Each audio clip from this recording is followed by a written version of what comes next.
চাচা আসসালামু আলাইকুম। ওয়ালাইকুম আসসালাম। চাচা আপনার নামে তো মোহাম্মদ মফিজুল ইসলাম, তাই না? জি। আচ্ছা, একটা ভিডিও দেখলাম ইদানিং এই ফেসবুকে ইউটিউবে দেখতেছি, ভিডিও ভাইরাল হয়েছে যে চুরির অভিযোগটা এসেছে। আসলে এই ঘটনাটার মূল সত্যতা কি একটু জানাবেন আমাকে? সত্যতা কি, আমি দুইটা হরেন কিনছি। ওই ছেলে এই সাউনের ব্যবসা করে। হ্যাঁ, তা আমি ওর কথা বিশ্বাস করিয়া ওই মাইক দুটো নিচ্ছি। কার কাছ থেকে কিনছেন? নয়নের কাছ থেকে। নয়ন নাম? নয়ন। ওর কাছ থেকে আপনি কিনে নিছেন? আমি কিনে নিছি। কিনে নেওয়ার পর হ্যাঁ, এখন পরে 3 দিন পর তদন্ত হইলো।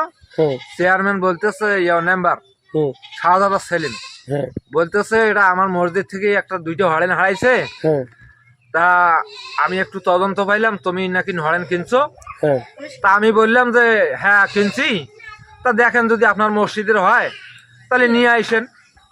এখন ও বলছে যে তুমি যে টাকা দিয়ে কিনছো আমি ওই টাকায় দেবো, তোমাকে পুরোপুরি টাকাটা দেবো, আর তোমাকে কোনো আসর দেবো না। হ্যাঁ।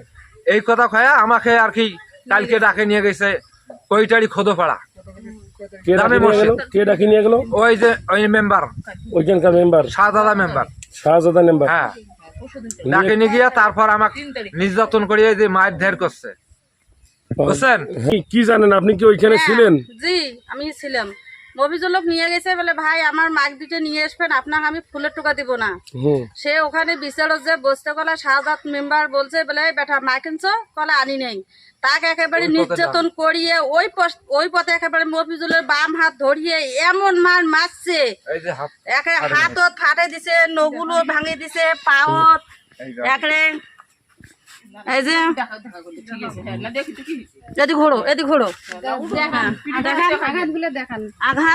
বুঝতে পারছি হ্যাঁ, অনেক মারধর করেছে। আমি দেখলাম যে ভিডিওতে দেখা গেছে যে প্রচুর পরিমাণে মারছে, এটা কাল ছাড়া পড়ে গেছে, একদম কালো কালো দাগ হয়ে গেছে। তখন বললো মেম্বার বললো এ বেটা তোর বউয়ের ঘাড়ত একটা হরেন দিব, তোর ছেলের ঘাড়ত একটা হরেন দিব, যদি অটো তাইছে কি ভ্যানও তাইছে বেটা আরো মার হইবে।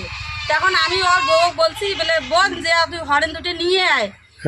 তখন ওর ছেলে হরেন দুটো নিয়ে গেছে। নেওয়ার কারণে হরেন দুটো পাওয়ার কারণে আবার বড় একটা লাঠি নিয়ে এই মারছে। আমরা সবাই ভয় খেয়েছি মার দেখি। আর ওই ছেলে যার কাছ থেকে কিনছে নয়ন, ওই নয়নকে ডাকা হয় নাই? নয়নকে হাজির করে নাই। নয়নকে হাজির করে নাই। নয়নকে হাজির করে নাই, আর এক ছেলে হাজির করছে। এই দুইজন আমরা ছিলাম। আপনারা তো সবাই তো বলছেন যে এটা নয়নের কাছ থেকে কিনে নিয়েছি, তাই না? আমরা জানি মফিজুল ছেলে খুব ভালো, কেন এক নির্দোষী মানুষকে এত মারধর করা হলো। আমরা সবাই ওর কাছে বিচার চাই।